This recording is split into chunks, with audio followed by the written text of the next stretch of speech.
Children, we are almost reaching towards the close of our syllabus in the Sem 3. We are doing the fourth module. Today, we are going to study about, we are going to learn, we are going to understand about some of the modern poets and a short note on modern fiction. So these are the things we are doing today. You know, the examination will be there at any time. We must be well prepared for confronting the exam. So don't lag far behind in your studies. You should be studious, disciplined and punctual in your studies. Okay. So among the modern poets, the other day we did Philip Larkin. Today we are doing Hughes. T-E-D-H-U-G-H-E-S. Hughes. You must have heard of him as an animal poet. You should have heard of him as an animal poet. Why is he known as an animal poet? What is the reason? Hughes made use of animal imagery to intensify human experience. Hughes made use of animal imagery, the imagery of animals, for what? For intensifying human experience. That is why he came to be called an animal poet. Hughes made use of animal imagery to intensify human experience. His poems give the feel of the physical presence of animals with their natural strength and power. That is the specialty of his poems.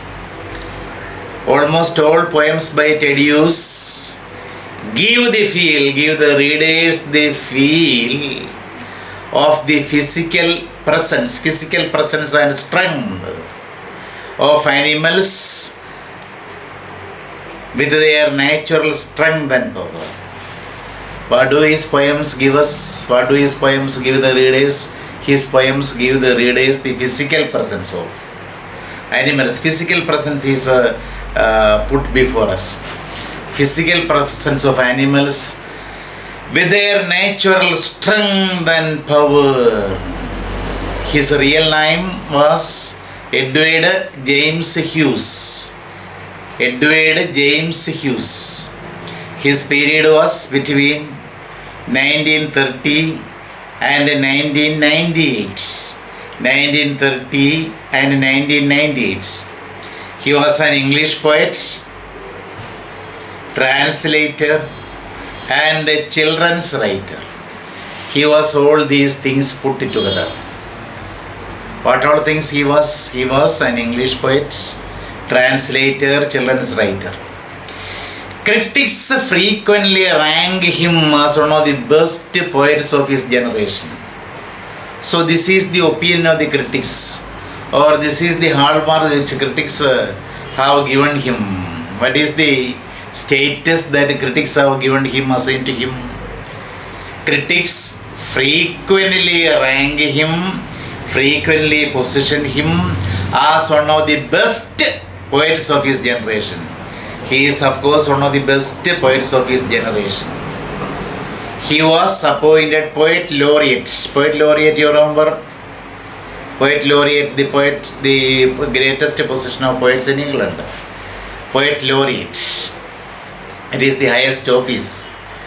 He was appointed poet laureate in 1984. And held the office until his death in 1998. For 14 years he had the position of poet laureate in England. When was he appointed poet laureate? In the year 1984. He was appointed poet laureate in 1984 and held the office, he held the position until his death in 1998. The poems included in his collection. The poems that included in his collection of poems, The Hawk in the Rain. The hawk was one of the favorite birds of his themes. There is another poem, Hawk Roosting. Hawk. What is hawk? Hawk is a bird which belongs to the kite family. Kite family, hawk. It is a bird of prey. It suddenly, without any notice, jumps on the prey and catches hold of it. Hawk with rounded feathers and with a long beak. Hawk, hawk, hawk. The poems included in his collection, The Hawk in the Rain, speak of his boyhood experiences. The collection of poems, The Hawk in the Rain, deals with or this collection speaks of his boyhood experiences of fishing and shooting in his Yorkshire. He was born in Yorkshire in England. And the first collection of his poems, The Hawk in the Rain. The Hawk in the Rain depicts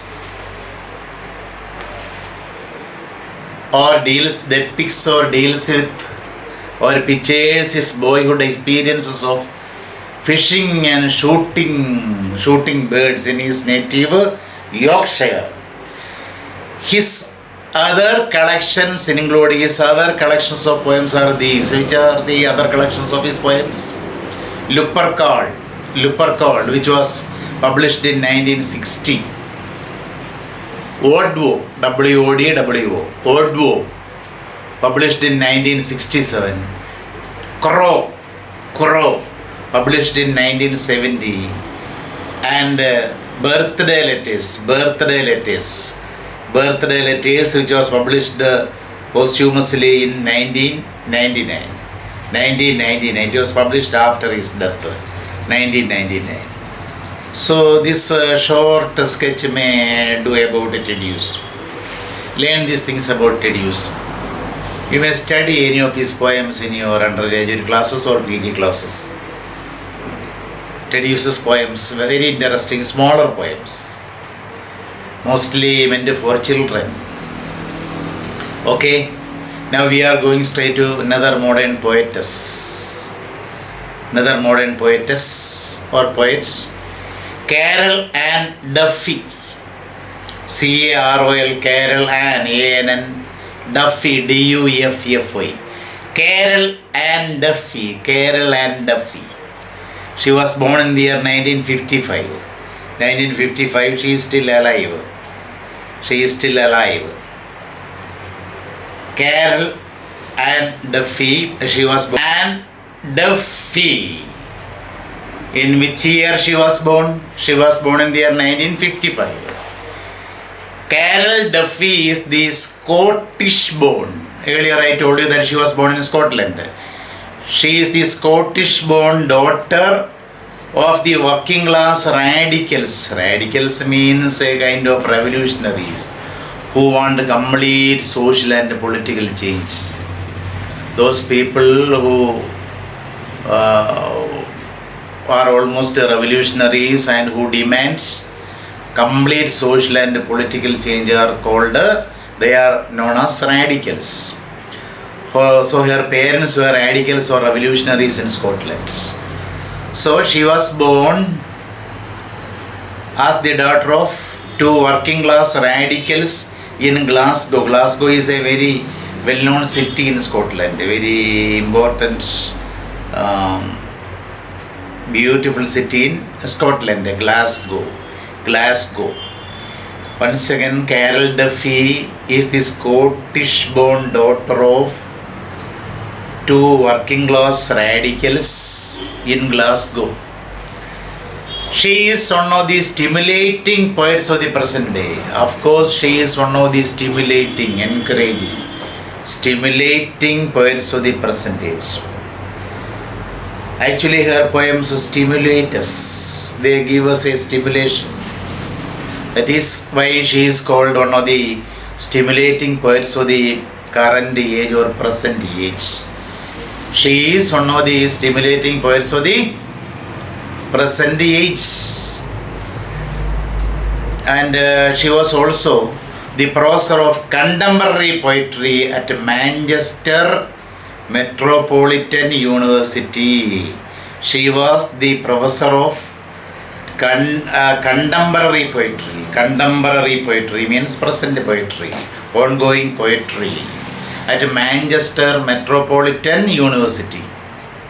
So that was what she was. Her profession was that.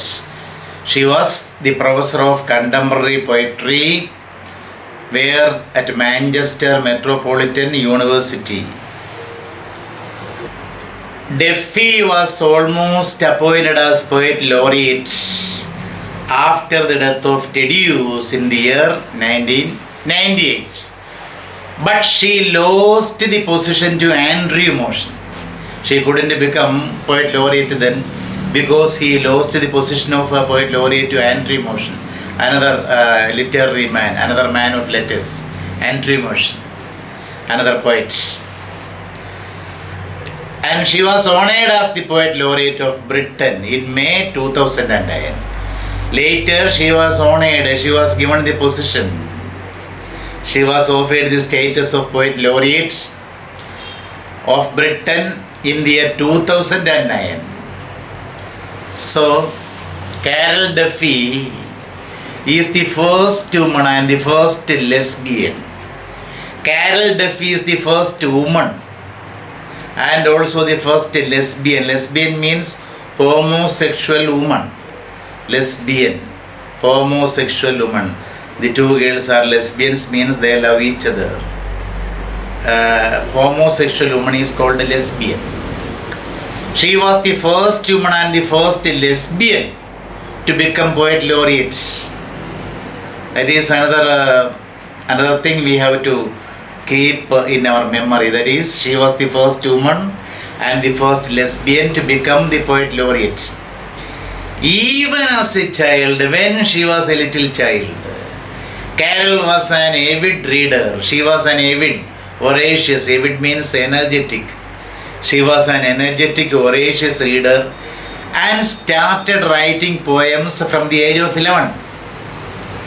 So even as a child, when she was a little child, Carol was an avid reader. She was a voracious, energetic reader and started writing poems from the age of 11. Her poems have a strong feminist edge.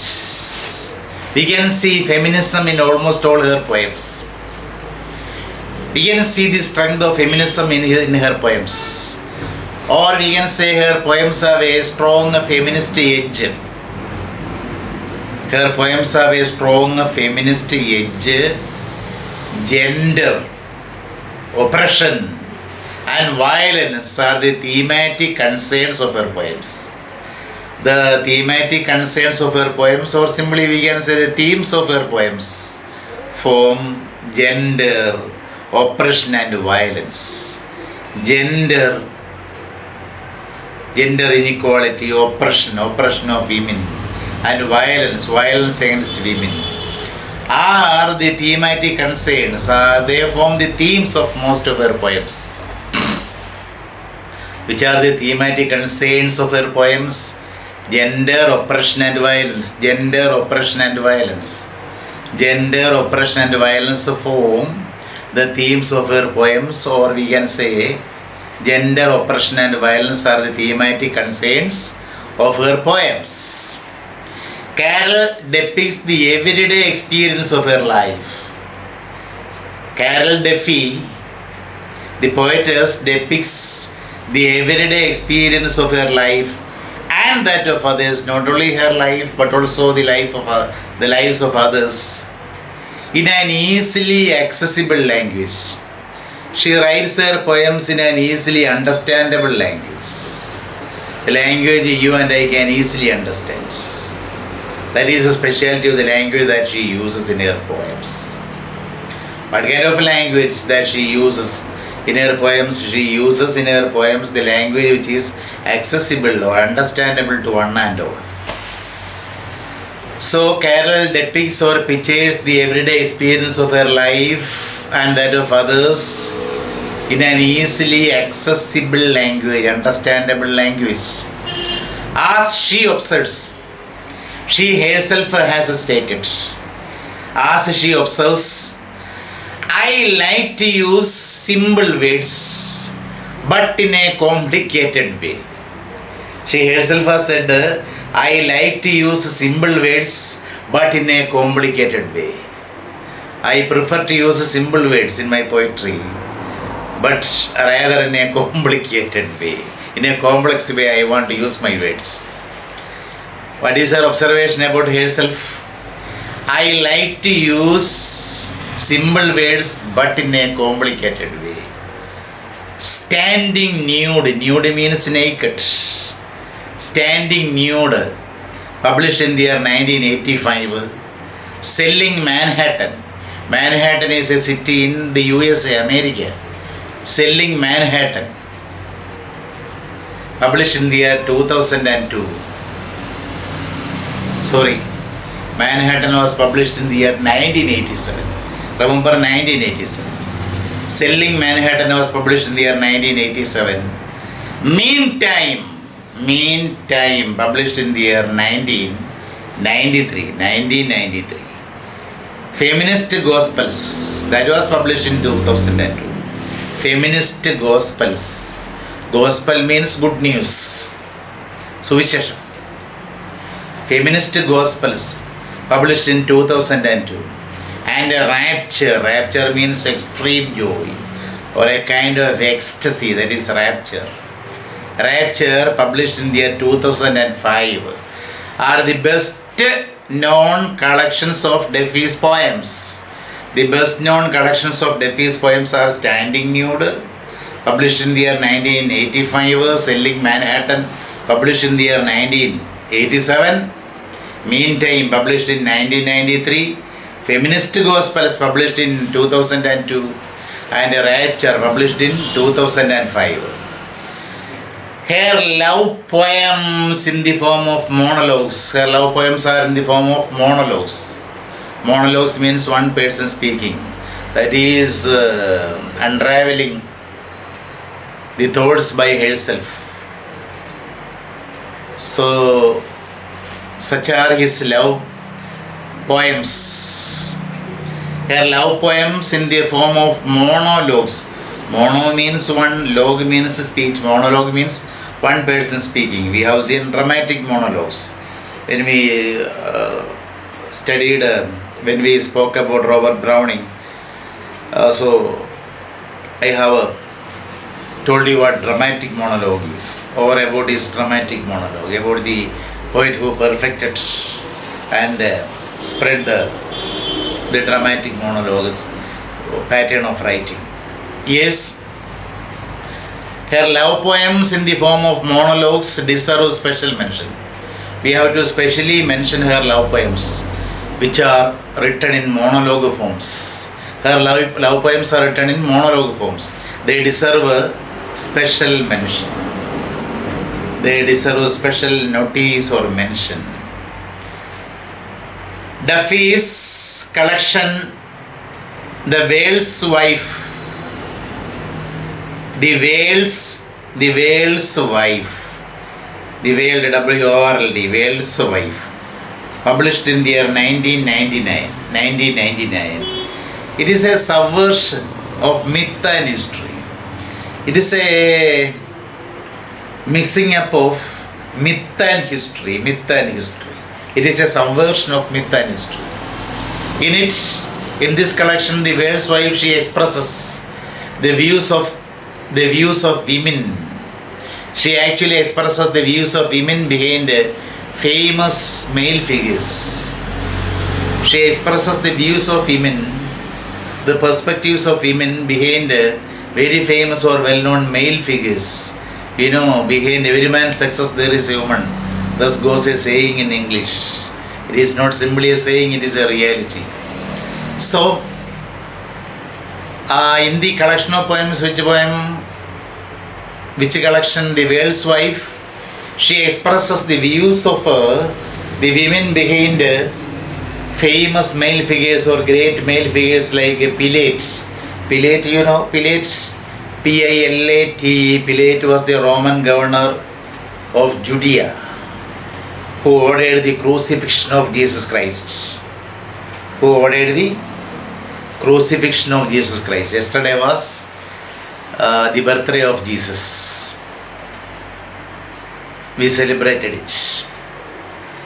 So the crucifixion of Jesus Christ was ordered by Pilate, the Roman governor.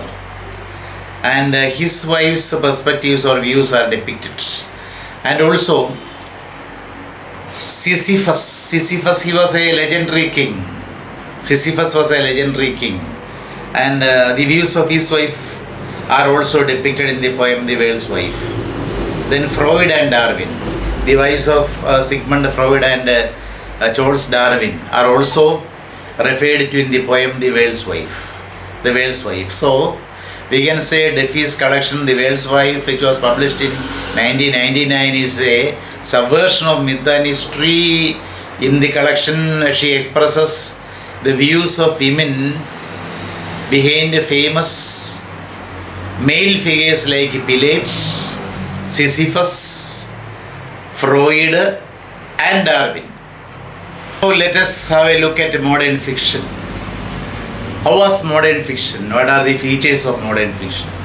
What are the new tendencies, upcoming tendencies in modern fiction, which extended to postmodernism also? See, the modernist writers reacted against realism in fiction. They were dead against realism in fiction. The modernist writers never liked realism in fiction, in stories and novels.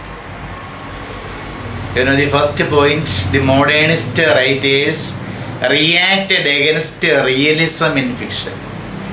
How did they react against realism in fiction? How did the modern writers react against the realism in fiction? By breaking away, they broke away. By breaking away from the established patterns and conventions, and by introducing technical innovations. So in this way they reacted against realism in fiction. In which way? By breaking away from the established patterns, existing patterns or methods and conventions. And also they introduced the technical innovations. Newer technical methods they introduced. They introduced the technical innovations. You know, innovation means novelty, newer things. They introduced the newer things of techniques in fiction. So modernist writers reacted against realism in fiction by breaking away from established patterns, conventions, and by introducing technical innovations. So these technical innovations introduced by the modernist writers established new contours of reality from the perception of subconscious, the rational and the individualistic. What is it? Which were the new techniques, the new technical innovations? The new technical innovations introduced by the modernist writers were these. Which were the newer techniques introduced by modern writers? You know, these innovations established or introduced the new contours. Contours means shapes, new shapes. They introduced the new shapes of art. They introduced new shapes of reality. From where? From the perspectives from the visions of the subconscious. They were interested in subconscious mind and the working of the subconscious. The modernist writers were interested in, they were interested in subconscious working and the rational things, means the things which have no logic, irrational, not rational, not reasonable. They were interested in irrational things and they were highly individualistic, means subjective things they wrote. Subjective things, they were interested in subjective or individualistic things. So these were the new technical innovations they introduced. Which were the new technical innovations? These innovations established new contours of reality from the perspective of the subconscious mind. You know the working of subconscious mind. When we study psychoanalytic methods, we can see the working of subconscious mind, which are really inscrutable. So, the technical innovations established new contours of reality from the perspectives of subconscious, the rational and the individualistic. Postmodernist writers extended. The writers who came after the modernism, they were called postmodernist writers. The postmodernist writers or the writers who came after the modern times. Post means after. Postmodernist writers extended these modernist trends. They also made use of these modernist trends in their writings. The postmodernist writers also made use of these modern trends in their writings. Then the anti-novel is another manifestation. Another feature of modern fiction was anti-novel. Means the novel which were against the established rules and conventions. That is what is anti. Anti means against. Anti-hero. Similarly, anti-novel. Anti-novel is another manifestation form. Anti-novel is another manifestation of postmodernism. Another form or another feature or another characteristic of postmodernism is anti-novel. What is anti-novel? In this type of novel, in anti-novel, please listen to what an anti-novel is. In this type of novel, there is no sustained plot. There is no real clear plot. In an anti-novel type, there is no sustained plot. There is no real clear plot. The time frames as well as the beginnings and endings are erratic. The chronological order, time frames, the chronological order, as well as the beginning of the novel and ending of the novel are erratic. These postmodernist novels do not attach greater importance to the good beginning, good middle and good ending. The beginning, ending and the time frames were erratic. Erratic means full of mistakes. Erratic. ERRATIC, erratic. So these are the features. These are the peculiarities. Or these are the special features of anti-novel. What are the features of anti-novel? There is no sustained plot. The time frames as well as the beginnings and the endings are erratic. The novelists as well as the protagonists seem to be imbued a sense of purposelessness. And when we examine these anti-novels, we can see that the novelists, the novel writers, as well as their protagonists, their characters, the novelists as well as their characters seem to be imbued. Imbued means inspired with. The novelists as well as their characters appear to be inspired with a sense of purposelessness. They are suffering from a sense of purposelessness. The novelist as well as the characters suffer from a sense of purposelessness. They do not have a purpose in their lives. The novelists are also like that. The novelist and their characters do not have a purpose in their lives. So the novelists and their protagonists seem to be inspired with a sense of purposelessness, which makes them unable to understand the purpose of existence. This total purposelessness creates a perplexity or confusion that they are unable to understand the purpose of their existence. They do not understand the meaning of their life. They don't clearly understand the purpose of their existence. They are just wandering here and there, just like a wandering ship on the sea.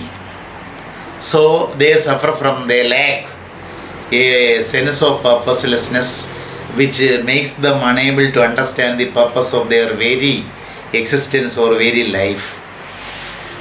The continental novelists like Gunter Grass. He was a German novelist, poet, playwright. Gunter, G-U-N-T-R, Grass, G-R-A-S-S, Gunter Grass. German novelist, poet and playwright. Playwright means dramatist. James Kafka, he was a German novelist and playwright. His famous works are the Metamorphosis and the Judgment. These are his famous works. Then Boris Pasternak, Boris Pasternak of Russia. He was a Russian poet, novelist and literary man and a literary translator. Boris Pasternak. His immortal works are Dr. Shivago. In so many PSC tests, this authorship is asked. The author of Dr. Shivago, Boris Pasternak. It was published in the year 1957. Then My Sister, Life, published in the earlier 1928. The Last Summer, etc. These are his famous novels. And also the existentialist philosophers. What do you mean by existentialism? What is existentialism? Existentialism means that it explores the problem of human existence. In existentialism, the problem of human existence is explored, and the sentence of the lived experience of a thinking, feeling, etc. So in short, you should understand that existentialism explores the problem of human existence. Then the existentialist philosophers and writers. There were some existentialist philosophers and writers besides these continental novelists. Who were the continental novelists? Gunter Grass, James Kafka and Boris Pasternak. And the existentialist philosophers and writers. The existentialist philosophers, writers like Jean-Paul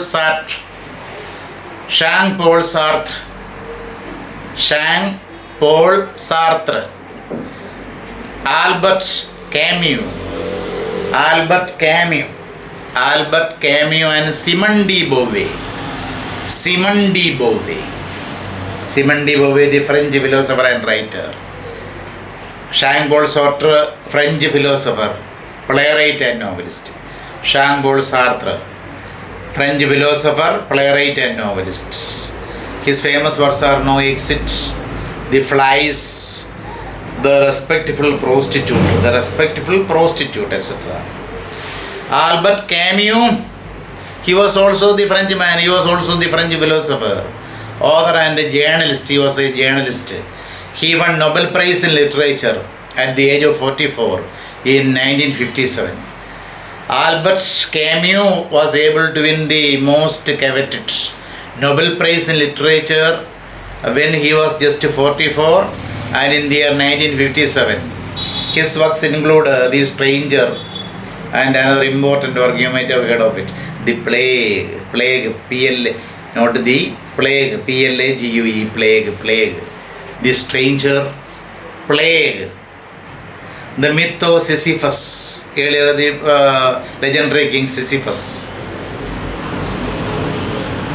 The Fall,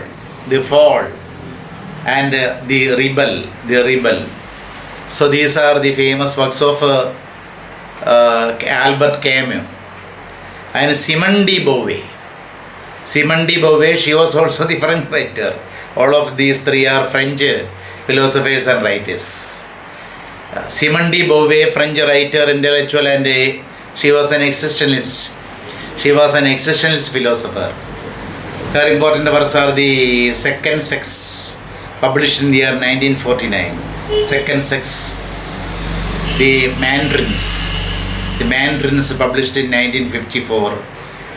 Meme of a Dutiful, published in 1958. She Came to Stay, published in 1943. She Came to Stay. These are the famous works of Simone de Beauvoir. All see these existentialist philosophers: Jean-Paul Sartre, Albert Camus, and Simone de Beauvoir. What do they do? See, these existentialist philosophers have helped in guiding British novelists. These French philosophers and writers helped British novelists towards paths not traversed in fiction so far.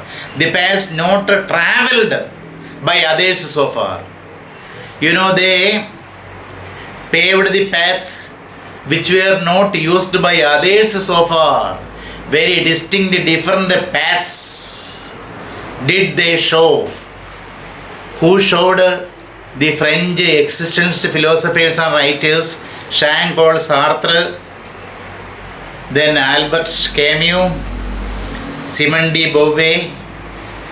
They helped in guiding British novelists towards paths not traversed in fiction so far. That was their contribution. The distinctive new generations of writers who emerged after 1945 include, and the distinctive new generation modern writers who came out after 1945 are George Orwell, the writer of the famous novel Animal Farm, which you will be studying.